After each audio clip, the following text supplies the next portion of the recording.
ظالم جس وقت ظلم کرتا ہے نا، اس وقت وہ یہ سمجھ بیٹھتا ہے کہ میں ہمیشہ اسی طاقت میں رہوں گا۔ ظالم جب ظلم کرتا ہے تو وہ سمجھتا ہے کہ شاید یہی قوت، یہی طاقت، یہی جوانی، یہی اقتدار یہ قائم رہے گا، لیکن کبھی ظلم کا راج قائم رہ سکا نہیں، رہتا ہی نہیں۔ یزید نے ظلم کی حد کر دی، جب تخت حکومت میں بیٹھا تو ظلم کی حد کر دی، حد کر دی اس نے سمجھا تھا کہ شاید یہ اقتدار میرے پاس رہے گا، شاید یہ تخت جو میں نے سجایا ہے اس پہ سجا رہوں گا، بنا رہوں گا، قائم رہوں گا۔ اسے سمجھ نہیں نہ آئی کہ حکومتیں ظلم سے نہیں عدل سے قائم رہتی ہیں۔ میرے عمر فاروق رضی اللہ تعالیٰ عنہ کی حکومت عدل سے قائم تھی تو 12 سال قائم رہی، 12 سال قائم رہی، اور عمر چلے گئے، عدل کرتے کرتے چلے گئے۔ میں اگلے جمعے بیان کروں گا حضرت عمر کے بارے میں۔ جناب عمر چلے گئے، عدل کرتے کرتے دنیا سے رخصت ہو گئے، لیکن مدینے کی گلی سے بھی جا کے پوچھو گے تو عمر کے عدل کی گواہی دے گی۔ مدینے کی گلی اور مٹی بھی کہے گی کہ عمر عادل تھا۔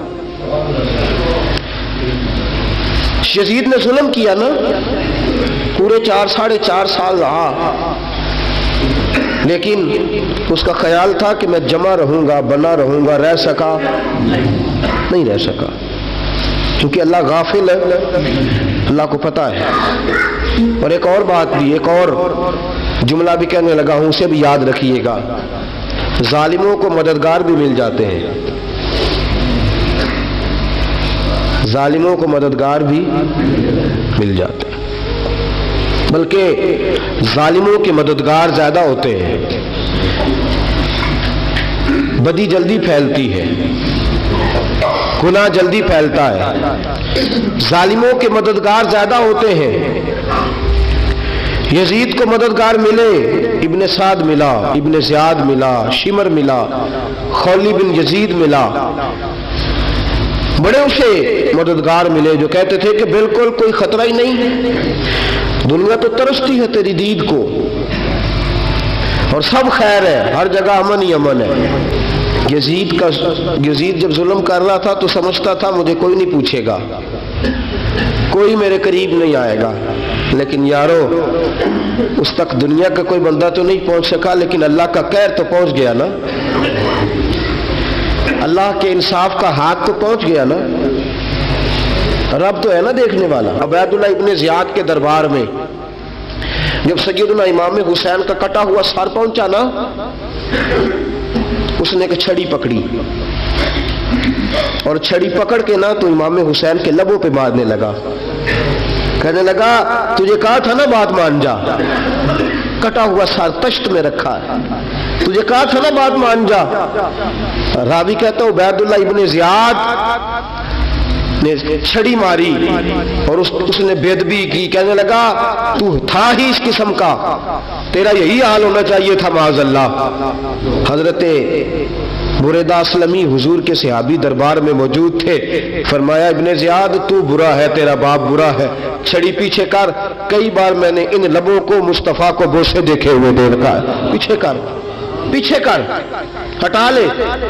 راوی کہتے ہیں کہ 1 2 3 4 5 6 سال گزر گئے، وہی کوفے کا دربار، وہی محل، وہی تخت اور وہی تشت جس میں امام حسین کا سر رکھ کے لایا گیا تھا۔ 6 سال کے بعد مختار ثقفی حکمران بن گیا۔ مختار ثقفی نے کہا کہ میں چن چن کے ماروں گا وہ بندے جنہوں نے امام حسین کو قتل کیا تھا۔ 1 نہیں 2 نہیں 4 نہیں 6000 بندہ مارا اس نے، چن چن کے۔ راوی کہتے ہیں کہ یہ ابن زیاد 30,000 فوج لے کے نہر فرات کے کنارے میدان کربلا کے سامنے آیا اور اس نے جہاد کیا۔ مختار ثقفی نے ابراہیم بن مالک کو بھیجا، فرمایا جاؤ قتل کر کے لاؤ۔ لڑائی شروع ہو گئی، یکم محرم کو ہوئی تو پھر بند ہو گئی، پھر 5 کو شروع ہو گئی، پھر 7 کو شروع ہو گئی، 10 محرم کا دن آ گیا 6 سال کے بعد، وہی ظہر کا وقت آ گیا، وہی عبید اللہ ابن زیاد جس نے امام حسین رضی اللہ تعالیٰ عنہ کو قتل کروایا تھا، وہ گرا ہوا ہے اور زمین پہ گرا ہے، اس کی گردن پہ ابراہیم بن مالک نے پیر رکھا اور اس کی گردن کو کاٹ کے تشت میں رکھا، اور تشت میں رکھ کے جب اس نے کوفہ بھیجا، وہی تخت جس پہ عبید اللہ ابن زیاد نے بیٹھ کے امام حسین کے مبارک لبوں پہ چھڑی ماری تھی، اسی تشت پہ رکھ کے جب اسی عبید اللہ ابن زیاد کا سر سامنے رکھا تو کوفے کے اس دارالخلافہ کے ایک کونے سے ایک بابا بولا اور بول کے کہنے لگا، لوگوں گواہ رہنا میرا رب بڑا عادل ہے، گواہ رہنا اللہ بڑا عادل ہے۔ چیختا ہے، کونے سے پکارتا، کہتا لوگوں عدل ہو گیا، انصاف ہو گیا، عدل ہو گیا، انصاف۔ دیکھو دیکھو، جب حسین کا سر آیا تھا، ابن زیاد نے گستاخی کی تھی تو کونے سے آوازیں نکلنے لگی تھی کہ زیاد برا ہے، حسین اچھا ہے۔ آج ابن زیاد کا سر آیا ہے، آواز پھر کونے سے نکلی ہے، لیکن آواز کیا گونج رہی ہے؟ آواز پھر وہی گونج رہی ہے، ابن زیاد برا تھا، حسین کو اللہ نے بڑی عزت عطا فرما رکھی۔ مکافات عمل، مکافات عمل، اللہ غافل نہیں ظالم جو کام کرتے، اللہ غافل نہیں۔ 6 سال کے بعد وہی دن، وہی وقت، وہی گھڑی، وہی لمحہ، وہی سارا نظام، وہی دربار، انسان ڈرتا نہیں، انسان باز آتا، عبرت پکڑتا۔ ابن زیاد اس وقت کہتا تھا کہ میں جاؤں حسین کے پاس، یہ میں جو ہوتی ہے یہ مروا دیتی ہے۔ شیطان نے کہا تھا انا خیر منہم، میں بہتر ہوں، بس ختم ہو گیا، ختم ہو گیا۔ ابن زیاد قتل ہوا، وہی تاریخ، وہی زمانہ، اللہ کریم نے اس کو ذلت کی موت دی، مرا، اور 30,000 فوج لے کے نکلا تھا، پھر بھی بچ سکا نہیں۔ یہ ابن زیاد کا حال ہوا۔ ابن سعد صحابی کا بیٹا تھا، نبی پاک علیہ السلام کے پیارے صحابی کا بیٹا تھا، جناب سعد بن ابی وقاص کی اولاد تھی۔ لیکن یاد رکھنا، اگر ایک صحابی کا بیٹا یزید بن سکتا ہے تو دوسرے کا ابن سعد بھی بن سکتا ہے۔ اور صرف یوں ہی توجہ نہ کیا کرو، ابو جہل کا بیٹا بھی تو صحابی رسول بن گیا تھا نا۔ یخرج الحی من المیت ویخرج المیت من الحی، رب فرماتے ہیں میں زندوں سے مردے اور مردوں سے زندے نکال دیا کرتا ہوں۔ میں کبھی کبھی کعبے کے اندر بت بھی رکھوا دیتا ہوں، گھر میرا اور میرے ہی شریک اس گھر کے اندر راج کرتے رہتے ہیں، میری بے نیازی ہے، کچھ کا کچھ کر دیتا ہوں۔ ابن سعد مختار حکمران بنا تو مختار ثقفی نے ابن سعد کے بیٹے حفص کو بلایا، اور مزے کی بات یہ ہے کہ مختار جو بعد میں حکمران بنا نا، بڑی یاری تھی اس کی ابن سعد کے ساتھ۔ جتنے قاتلان امام حسین تھے وہ کوفہ چھوڑ کے بھاگ گئے، دوڑ گئے۔ اور ایک بات یاد رکھنا، ظالم بزدل ہوتا ہے، ظالم بزدل ہوتا ہے، اس کے اندر وہ اطمینان نہیں ہوتا، تو ڈر لگتا۔ بھاگ گئے سارے کوفہ چھوڑ کے، لیکن ابن سعد نے کہا مختار میرا یار ہے، مجھے کچھ نہیں کہے گا۔ اس کے گھر والوں نے سمجھایا کہ تو دوڑ جا، تیرا تو ظلم بھی بہت زیادہ ہے، دوڑ جا تو۔ اس نے کہا نہیں میرا یار ہے، مجھے کچھ نہیں کہے گا۔ اس نے کہا تو نبی پاک کے نواسوں کا نہیں بنا تو تیرا یار تیرا بنے گا، تو رسول پاک علیہ السلام کے خاندان کا نہیں بنا، ان کا تو نے احترام نہیں کیا، یاری کا۔ اس نے کہا نہیں مجھے کچھ نہیں کہنے والا، تم چھوڑو اس بات کو۔ حفص کو پیغام بھیجا، بیٹا آیا۔ مختار نے کہا تیرا باپ کدھر ہے؟ اس نے کہا جی ابا جی اب باہر نہیں نکلتے، بس گھر کے کونے میں بیٹھ کے اللہ اللہ کرتے ہیں۔ اس نے کہا اچھا کیا کرتے ہیں؟ کہا جی گوشہ نشین ہو گئے۔ اس نے کہا اب تیرا باپ گوشہ نشین ہوا ہے؟ اب گوشہ نشین ہوا ہے؟ بھیڑیے سے لومڑی نے کہا کہ جاؤ شکار کر لو، تو بھیڑیا کہنے لگا بوڑھا ہو گیا تھا نا، بھیڑیا کہنے لگا نہیں میں نیک ہو گیا ہوں، میں نے شکار کرنا چھوڑ دیا ہے۔ میں کسی جانور کو تنگ نہیں کرتا، تو لومڑی کہنے لگی نہیں بادشاہ سچی بات کر، اب تجھ سے دوڑا ہی نہیں جاتا، اب شکار پکڑا جاتا، اب تجھ سے دوڑا نہیں جاتا، پکڑا، اب تیرے اندر آج بھی طاقت آئے تو تو کم کرے نہ، تو اب بھی چھوڑنے والا، اب تجھ سے دوڑا نہیں جاتا۔ ملا رومی فرماتے ہیں بوڑھا ہو کے تو بھیڑیا بھی نیک ہو جاتا ہے۔ کہا کہ جاؤ تمہیں بلا رہا ہے، کہا نہیں جی میرے ابا جی نا آپ اندر رہ کے اللہ اللہ کرتے، اس نے کہا اسے اللہ اللہ یاد آئی ہے، اب اللہ اللہ یاد آئی ہے، کچھ گناہ ایسے ہیں جو رب معاف نہیں کرے گا۔ فرمایا وہ جتنی مرضی نمازیں پڑھے، جتنے مرضی روزے رکھے، جتنی مرضی نفل پڑھے، سارا کچھ کر لے، لیکن اللہ کبھی حسین کے گستاخ کو معاف نہیں کرے گا، کبھی نہیں معاف کرے گا، اس لیے کہ جو حسین کا بے ادب ہے وہ دراصل رسول پاک کا بے ادب ہے، اللہ اسے معاف کرے گا۔ ظالم نے اس نے ظلم کیا، ابھی 6 سال ہی تو گزرے تھے، 6 سال ہوئے صرف۔ ابن سعد بھیجا بیٹے کو، کہا جا اب اپنے باپ کو جا کے کہا تجھے مختار بلاتا ہے، بات سنے آ کے۔ ڈر گیا، میں نے کہا ظالم بزدل ہوتا ہے، کہنے لگا اس سے جا کے کہو میں نہیں آ سکتا، بیمار ہوں۔ اس نے کہا چلو وہ نہیں آ سکتا تو ہم تو جا سکتے ہیں نا، ہم تو جائیں گے نا۔ ابن سعد نے بھیجے 10-12 بندے، فرمایا جاؤ زندہ نہ لے کے آنا میرے پاس، میرے پاس زندہ نہ لے کے آنا۔ گئے، بیٹے کو حفص کو گرفتار کر کے کھڑا کر دیا، اور جناب یہ جو ابن سعد تھا اس کو بھیجا، کہا جب تم اس تک پہنچو نا تو جا کے گردن مارنا اس کی، اور مجھے اس کی وجود نہیں دیکھنا، صرف کٹا ہوا سر دیکھنا ہے۔ گئے، جا کے اس کو پکارا، کہا مختار نے بھیجا ہے مارنے کے لیے۔ کہنے لگے مختار مجھے نہیں مار سکتا، میرا یار ہے۔ ابن سعد کہتا ہے مختار مجھے مار سکتا، میرا یار ہے۔ ان فوجیوں میں سے ایک فوجی کہنے لگا اگر تم محمد کے نواسے کو مار سکتا ہے تو تجھے بھی تیرا یار مار سکتا ہے صلی اللہ علیہ، اگر تو رسول پاک صلی اللہ تعالی علیہ وسلم کے نواسے کو قتل کر سکتا ہے، تو نے نبی کا حیا نہیں کیا، وہ یاری کا حیا کیوں کرے؟ تو نے ظلم کیا ہے، اب دیکھ تیرا حال کیا ہوتا ہے۔ گرفتار کر لیا، منتیں کرتا رہا۔ تاریخ ابن سعد کو بتا رہی تھی کہ ابن سعد تو ہاتھ باندھتا ہے، پاؤں پکڑتا ہے، ذرا یاد کر میدان کربلا، میدان کربلا تجھے اپنی باری آئی ہے تو تو ہاتھ باندھتا ہے، میدان کربلا یاد کر۔ حسین نے بھائی کی بھی لاش اٹھائی تھی، حسین نے جوان بیٹے کی میت بھی اٹھائی تھی، 6 مہینے کا علی اصغر بھی اس کی گود میں دم توڑ گیا تھا، اس کی بیٹیاں پیچھے تھی، بہن پیچھے تھی، بھانجیاں پیچھے تھی، بھتیجیاں پیچھے تھی، لیکن حسین نے ایک بار بھی ہاتھ نہیں باندھے۔ یہ کون ہے اٹا ہوا، غبار سے پھٹا ہوا، ہزاروں کوفیوں کے درمیان وہ اکیلا ہی ڈٹا ہوا، یہ بال یقین حسین ہے، نبی کا نور عین ہے۔ فرمایا یہ وہ میدان کربلا بھی یاد کرنا، تو ظالم تھا نا، معافیاں مانگ رہا ہے۔ حسین رسول پاک کے نواسے تھے، ایک بار بھی معافی طلب، دیکھ منظر یاد کر۔ ابن سعد کا ایک ہی بار میں سر قلم کیا، ایک ہی بار میں۔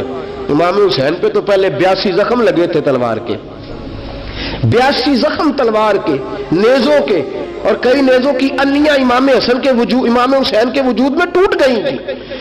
امام حسین رضی اللہ تعالیٰ عنہ پہلے ڈٹے رہے، جمے رہے، بڑی دیر کے بعد پہلے ہی بار میں گر گیا۔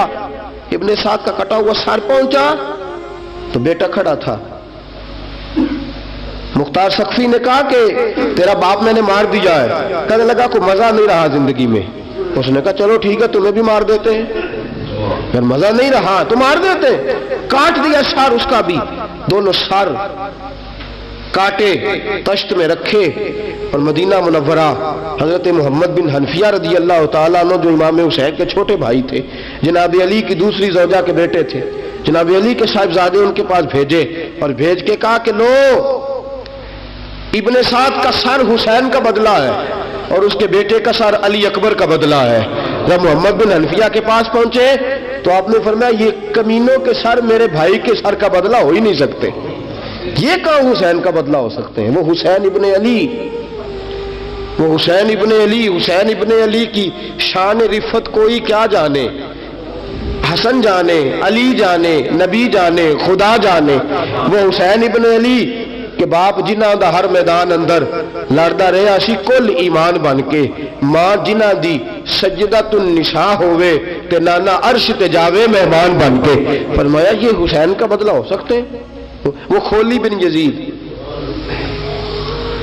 خولی بن یزید جس نے امام حسین کا سر کاٹا تھا، پتہ چلا نا، دیکھیں نا امام حسین کو کتنے موقع ملے تھے کربلا سے جانے کے، پہلے موقع پر ہی اور بن یزید نے کہا کہ امام آپ جانا چاہے تو میں رستے کھول دیتا ہوں، آپ تشریف لے جائیں۔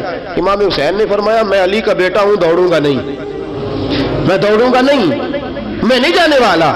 خولی بن یزید دوڑ گیا، کوفہ چھوڑ کے دوڑ گیا اور کسی دور دراز علاقے میں جا کے ڈیرا لگا لیا۔ پھر وہاں سے واپس آیا کہ کسی نے کہا امن ہو گیا، آجا، آ گیا دوبارہ کوفے۔ مختار کو پتا چلا کہ آ گیا ہے، پھنس گیا ہے، گھر پہنچ گیا ہے۔ اس کی بیوی جو تھی نا خولی بن یزید کی، بڑی محبت کرتی تھی نبی پاک کے خاندان کے ساتھ، حضور کے خاندان کے ساتھ بڑی محبت کرتی تھی، اور محبت والوں کا انداز پتہ کیا ہے؟ رنگے چمن پسند، نہ پھولوں کی بو پسند، ہم کو ہے وہ پسند جسے آئے تو پسند۔ یہ انداز ہے، انداز محبت یہ ہے کہ نبی پاک کا غلام نہ ہو، سگا چچا بھی ہو تو مانتے نہیں، غلام نہ بنے، سگا چچا بھی ہو تو مانتے نہیں، اور نبی پاک علیہ السلام کا غلام ہو، چاہے حبش کا رہنے والا بلال ہی کیوں نہ ہو، سردار مانتے ہیں۔ یہ انداز محبت ہے۔ وہ بیوی بڑی محبت کرنے والی تھی، اس نے پیغام بھیجا، اس نے کہا آ گیا ہے گھر، بندے بھیجے، کہا جاؤ خولی کو پکڑ کے لاؤ۔ مختار نے کہا جلدی لاؤ، حکمران نے حکم دیا لاؤ، پکڑ کے گئے،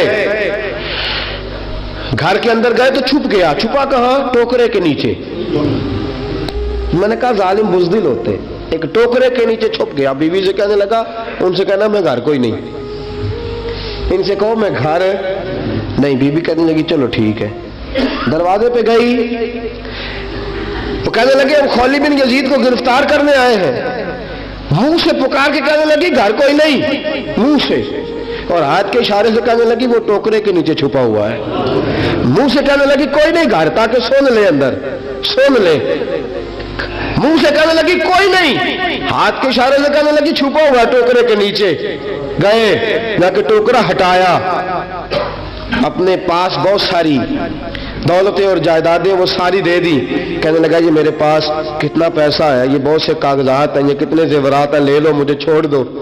انہوں نے کہا وہ حکومت کدھر ہے جس کے لیے تم نے حسین کا سر کاٹا تھا؟ کدھر ہے وہ تمہارے تخت، اور کدھر گئی وہ تمہاری سلطنتیں، اور کدھر گئی وہ تمہاری دولت اور اقتدار، اور کدھر ہے وہ تمہارا اسلحہ جس کی بنیاد پر تم نے رسول پاک کا خون میدان کربلا میں بہایا تھا؟ وہ ہمارے سامنے لے کے آ۔ کہنے لگا یہ تھوڑے سے انعامات جو میں نے اکٹھے کیے تھے، یہ دنیا کی گندی دولت، اس کے لیے میں نے میدان کربلا میں امام حسین کا مبارک سر مبارک تن سے جدا کیا تھا، لے لو، مجھے چھوڑ دو۔ انہوں نے کہا نہ دنیا میں لے تجھے چھوڑیں گے، اور نہ اللہ ہی تجھے قیامت کے دن چھوڑے گا۔ گرفتار کر کے لائے، گرفتار کر کے لائے۔ مختار نے کوفے کے بازاروں کے اندر اعلان کیا کہ آؤ باہر نکلو، تمہیں بتاؤں حسین ابن علی کا خاندان گرفتار کر کے انہی کوفے کی گلیوں میں پھرایا گیا تھا نا، یہی گھمایا گیا تھا، آؤ تمہیں دکھاؤں خدا کا انتقام اور اللہ تبارک و تعالیٰ کا انصاف تمہیں دکھاؤں، آؤ میدانوں میں نکلو، گھروں سے باہر آؤ۔ مختار ثقفی اگرچہ بندہ آباد میں یہ بھی ٹھیک نہ نکلا، لیکن بعض اوقات میرے نبی پاک علیہ السلام نے فرمایا اللہ اپنے دین کا کام اپنے نافرمان سے بھی لے لیا کرتا ہے، اس نے کام لینا ہو فاسق سے بھی لے لیتا ہے۔ اللہ نے لے لیا کام، نکلو میدانوں میں، نکلے باہر، چوک بھر گئے، گلیاں بھر گئیں، کوفے کے محلات بھر گئے۔ مختار نے کہا لوگوں 6 سال پہلے کی تاریخ بھی ذہن میں رکھنا، اور آج کا دن بھی تم کبھی مجھے وہ خولی بن یزید ہے کہ یہ نعرے لگاتا تھا کوفے کی گلیوں میں کہ میں نے حسین کا سر کاٹا ہے، میں نے حسین کا سر کاٹا۔ تمہارے سامنے کھڑے، پوچھو پوچھو اس سے پوچھا بھی تو نے حسین کا سر کاٹا؟ کہنے لگا جی میں نے تو بالکل نہیں کاٹا تھا، میں تو انعام کے لیے نعرے لگاتا تھا، میں نے تو نہیں کاٹا۔ اس نے کہا چلو ابھی کرتے ہیں تیرا بندوبست۔ زخم لگائے، زخم لگائے، تلوار کے ساتھ اس کے وجود پر زخم لگائے، اور جب نڈھال ہو گیا، خون بہ گیا، زمین پہ گر گیا، تو مختار نے کہا اس کے وجود کو آگ لگا دو، زندہ کو جلا دو۔ جب وہ جل رہا تھا راکھ اڑ رہی تھی، لوگ کہہ رہے تھے کہ دیکھو یاد رکھنا اللہ نے رسی ڈھیلی کر دی تھی، اب رب نے رسی کھینچی ہے، تو دیکھو خدا سے بڑا کسی کا انصاف نہیں ہے۔ کس انداز میں امام حسین کے قاتل کو شمر ذل جوشن، میں نے کہا تھا 10 محرم کے دن جب مختار کے لوگ اس کے پیچھے بھاگے تو مدینہ منورہ تک گیا، حضرت امام زین العابدین سے بھی ملا، انہوں نے پانی بھی پلایا، کہنے لگا امام صاحب لگتا ہے آپ نے مجھے پہچانا نہیں۔ فرمایا میرا سارا گھر اجاڑ دیا، میں تجھے بھول سکتا ہوں؟ کہا پھر پانی کیوں پلایا ہے؟ فرمایا بند کرنا تمہارا کام ہے اور دشمنوں کو پلا دینا یہ ہمارے خاندان کا رواج ہے۔ فرمایا میں نے میرا سارا گھر اجاڑ دیا، تجھے کبھی بھول سکتا ہوں؟ بھول ہی نہیں سکتا، لیکن چونکہ ہمارے گھر کا کوئی مزاج ہی تھوڑا منفرد ہے، ہمارا کوئی انداز ہی تھوڑا مختلف ہے۔ شمر دوڑتا امام زین العابدین سے کہنے لگا پناہ، مجھے پناہ ملے گی؟ آپ نے فرمایا جیسے اللہ پناہ نہ دے اسے بندہ بھی نہیں دے سکتا، تیرے پاس اب چارہ کوئی نہیں، اس لیے کہ اب تجھے دیکھے نا، یاد رکھنا ظالم دوڑتے ہیں نا، جب ظالم دوڑتے ہیں تو پناہ مانگتے پھرتے ہیں، جب ان کا توتی بولتا ہے تو کہتے ہیں ہم چما دیگرے نیست، ہمارے جیسا کوئی اور ہے ہی نہیں، اور جب رسی کھینچتا ہے اللہ تو پھر بھاگے پھرتے ہیں گلیوں اور بازاروں میں، دوڑے پھرتے ہیں۔ اس لیے کہتے ہیں کہ ڈر کے رہنا چاہیے، ڈر کے۔ آج ان کے ساری شمر کو کہا کہ تو اب تجھے کوئی پناہ دے نہیں سکتا، اس لیے کہ تو اللہ کی پکڑ میں آنے والا ہے۔ شمر دوڑتا دوڑتا ایک گاؤں میں جا کے چھپ گیا، وہاں کے لوگوں کو مارا پیٹا، کہا قبر کسی نے بتایا تو گردن اڑا دوں گا۔ رات کا سناٹا چھایا تو مختار سقفی کا گروہ پہنچ گیا، شمر کو گرفتار کر کے لایا۔ مختار سقفی نے کہا کہ اس کے نا ہاتھ اور پیر باندھو، یہ پانی بند کرتا تھا میرے امام کے بچوں پر، یہ پانی بند، اور نعرے لگاتا تھا، کھڑا ہو کے کہتا تھا کہ امام پانی جانوروں کو دوں گا، درندوں پرندوں چرندوں کو دوں گا، لیکن اگر علی اصغر مانگے گا تو پھر نہیں دوں گا، علی اکبر مانگے گا تو پھر نہیں دوں گا، عباس مانگیں گے تو پھر نہیں دوں گا، اگر زین العابدین مانگیں گے تو نہیں دوں گا، سکینہ شہربانو اور زینب کو پانی نہیں ملے گا، باقی ساری کائنات پیے گی، آپ کو نہیں ملے گا۔ یہ وہی شمر تھا، گرفتار کر کے لایا، 3 دن تک پیاسا رکھا اور زبان اتنی لمبی باہر نکل آئی، العطش العطش کی آوازیں بلند کرنے لگا۔ کہا جناب اس کا کرنا کیا؟ کہا اس کے ہاتھ باندھ دو، پیر باندھ دو، اور جو بھوکے کتے ہیں نا، جن کو کئی دنوں سے میں نے بھوکا رکھا ہوا ہے، وہ کتے اس پر چھوڑو، اور جب کتے اس کا گوشت نوچے تو کوفے کے بازاروں میں اعلان کرنا کہ جو نبی پاک کی اہل بیت کا گستاخ ہو اسے اسرائیل بھی جان نکالنے نہیں آتے۔ کتے نوچتے ہیں، تڑپتا ہے لیکن جان نکلتی۔ کہا آؤ دیکھو آ کے یہ ہے میت کسی بے ادب کی، منہ دکھانے کے قابل نہیں ہے، ان کے دشمن پہ لعنت خدا کی، رحم پانے کے قابل نہیں ہے۔ فرمایا دیکھو جان بھی نہیں نکل رہی۔ فرمایا یہ وہ ہے جس کو 2 گز زمین بھی نہیں مل سکی، کتوں کے پیٹوں میں اسے جگہ ملی ہے، یہ وہ تھا۔ تو جناب امام حسین رضی اللہ تعالیٰ عنہ کے خاندان پہ پانی بند کرنے والا تھا۔ میرے عزیزو دیکھو، رب فرماتا ہے کہ میں کبھی کسی ظالم سے غافل نہیں